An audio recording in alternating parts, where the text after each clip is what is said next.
Good evening, everyone. I'm Laura Ingraham. This is the Ingraham Angle from Washington tonight. An unstoppable force. That's the focus of tonight's angle. Well, respected polling analyst tonight, Nate Silver, has Trump now with a 55% chance of winning the election. Harris is now down to 44.6%.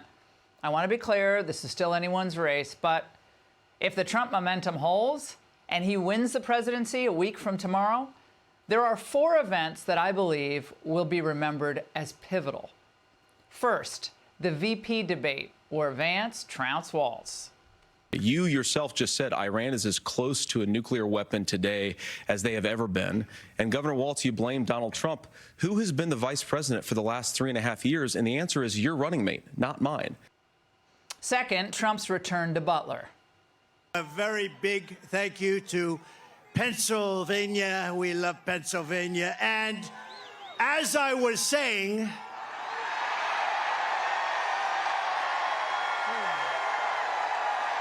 third, Trump working at McDonald's. keep it tight. We got the salt on it. Never touches the human hand. It's going to be the best yet. I made it myself. I have worked at McDonald's. I've now worked for 15 minutes more than Kamala. It requires great expertise, actually. And fourth, the capper, the packed show at Madison Square Garden. For the past 9 years, we have been fighting against the most sinister and corrupt forces on earth. With your vote in this election, you can show them once and for all that this nation does not belong to them. This nation belongs to you. It belongs to you. Well, I was there, and the message was hopeful, optimistic, and Reagan-esque.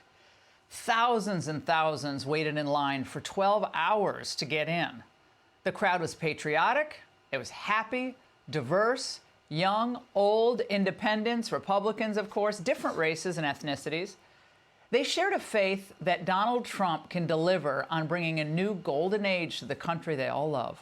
We will have the strongest economy, the most secure borders, the safest cities, the most powerful military, the best trade deals, and we will dominate the frontiers of science, medicine, business, technology, and space. And I'm asking you to be excited about the future of our country again. I'm asking you to dream big again. This will be America's new golden age.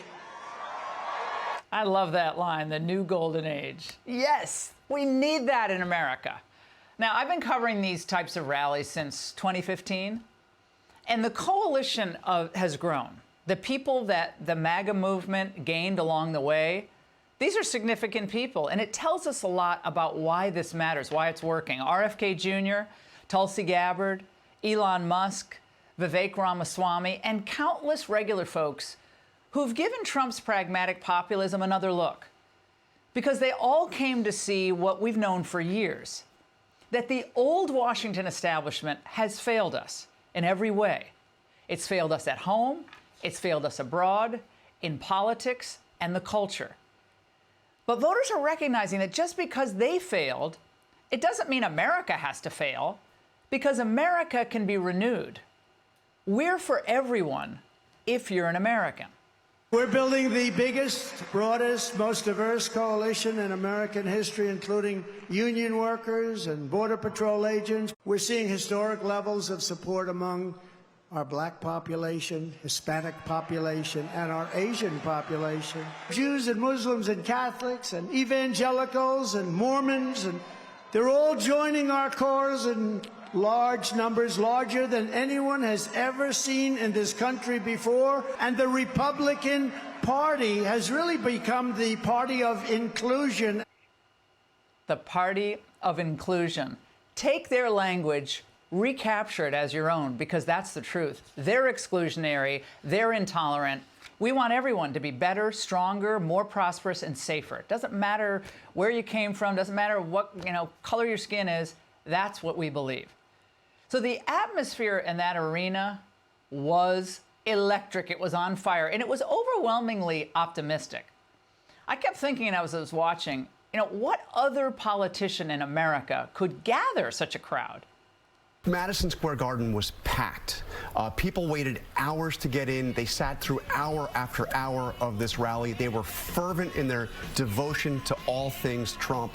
Trump has created a movement. There is no doubt. I cannot think of another Republican figure of my lifetime who could have come into a Democratic city like New York and put together anything like that. Okay, they've been trashing him all day for saying that. That's true. That's obvious. Everyone who's honest today would be saying the same thing. There is no one else who could have done it. They wouldn't even try to do it. And the night was a celebration of American freedom, probably above all else. But there, of course, there are others who truly believe that you can't be a good person or a moral person if you believe that we need to take care of American needs and American problems first. This is called normalization. Yes. Mm-hmm. Yeah. This is the descent into fascism, if we so choose. I come with such dire warnings, and I mean them from the bottom of my heart as a daughter of refugees who came here escaping war. It was everything that you need to know about Donald Trump in one weird white nationalist Nazi-type rally. And of course, there's historic parallels to where and when this happened.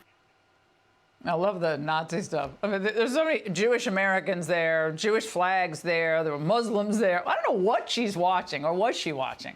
Because the parallels to last night, and I wrote about this on foxnews.com, you could check it out there, I'll also post it later. JFK's rally there in 1962, or FDR's re-election rally in 1936, exactly 88 years ago on Thursday. Look, no one with a brain who's really being honest with themselves believes that Donald Trump or his supporters are fascists. And frankly, when you're playing that card, you have no vision, you have no record, and you have no plan to make America better for working people. You're just out of gas and you're out of ideas. All you have are lies and smears. And the woman with truly zero principles who's claimed all along, oh, I'm going to fight for working people. I used to tend bar. Remember that? But sold out to billionaires back in Harris, she's also out of ideas. This was a hate rally. They are inciting violence and hatred against Latinos, against Black Americans, against Americans who don't have children. The only reason that the rhetoric has gotten this far is precisely because they are trying to prime the kind of froth that led up to the January 6th attack on the Capitol. Oh my God, stuck on stupid, stuck on January 6th. That's the banner. Now, how aggressively inane these people sound. Again, they have essentially given up on the American people.